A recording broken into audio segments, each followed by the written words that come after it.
Right guys, next we're going to move on to the main sort of lead bass sounds and all the other little sort of like support riffs and everything that we've got going on around the track.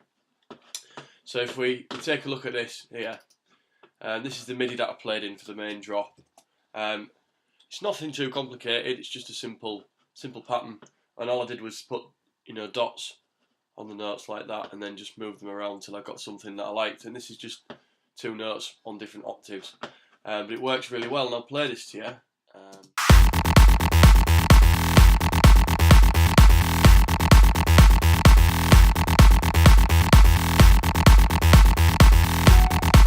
That it's simple, but it's really effective how it works. And then all I've got underneath that is a sub bass, but I'll come on to that later on. So what I've got here, if I just turn everything off, and I'll show you the basic sound that we started with, using Sylenth. We actually came across this sound by accident, and we use it in so many tracks. We've used it in Zippy Share, we've done it in the Kissy Sellout collaboration, and the best thing about it is you can play it at any octave, and even if you play it really, really low down, it sounds absolutely awesome. Let me see, I'll play this to you.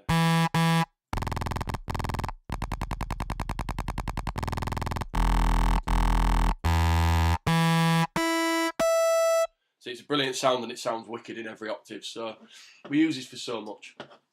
So all I did is I tweaked around with the original preset, and I removed, there was an harp on it and chorus and things, and I removed all them just to sort of dry it out a little bit, and we were left with this.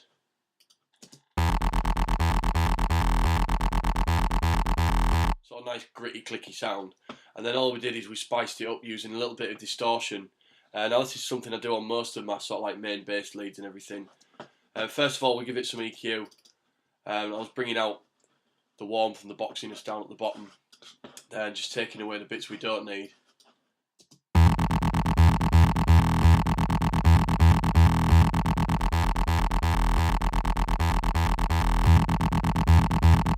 You can see it just adds a bit more sort of depth and girth to the sound there. And then next up, I use this, which is called Homicide. Now, Homicide's a great tool, and in the Tech Tips series I did a little chat about this as well, explain what it does. But it's a multi-band distortion, and by messing around with the settings, you can get all sorts of crazy sounds out of it. And again, I think this is just a preset that we use, and it was the first preset in there, and I just fiddled around with the levels, and then it makes you sound like this.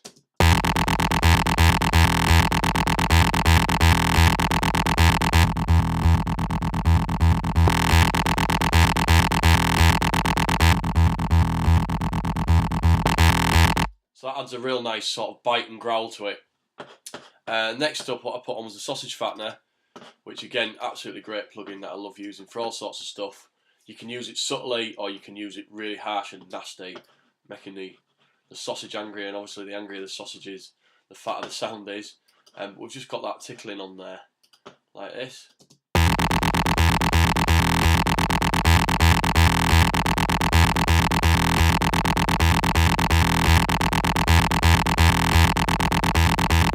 And I'm really sort of using that as limiting more than anything, as it's just completely flattening the sound and just turning it into a nice brick, so everything's really fat and loud.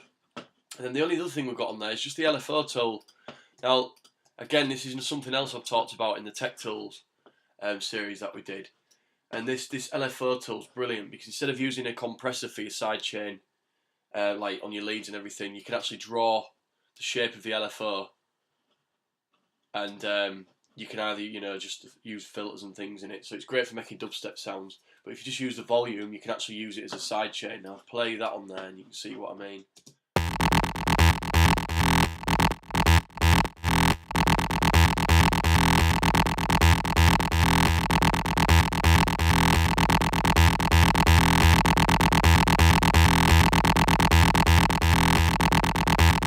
So I just had a little bit on there, not too much, just to give it a nice sort of duck and a pump. And that's pretty much it for the main lead in this. Again, like everything else, it's not overcomplicated, it's just a combination of things that work to make something sound bigger and better without overdoing it. And then when it's all together, it sounds like this.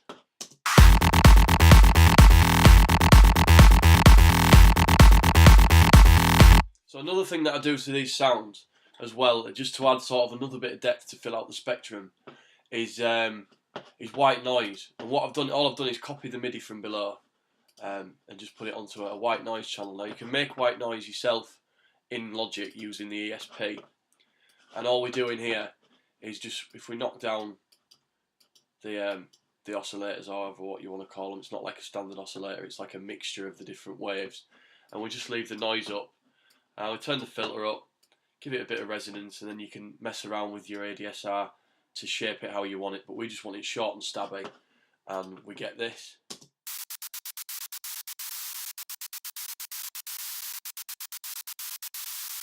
And then all I've done to this is just add a little EQ, just to bring out the bits that we want, where it's nice and fizzy, and when we sit them together it sort of adds another dimension to the top of your sound.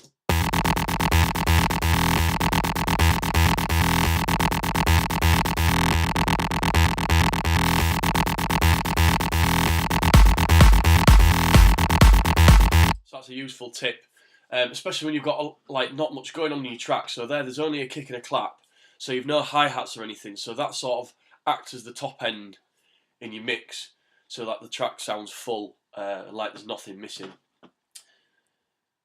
Right, now the next thing that I've got layered with this is my sub bass, and the sub bass is something very simple that I do. Now, 1 minute, I don't know why I've got 2 EQs on here. Let's just mute that. There we go. And all we do is literally open the AXS24 sampler, and you just don't touch anything. So you don't load a sound into it or anything. You just use the sine wave that's there when it loads up.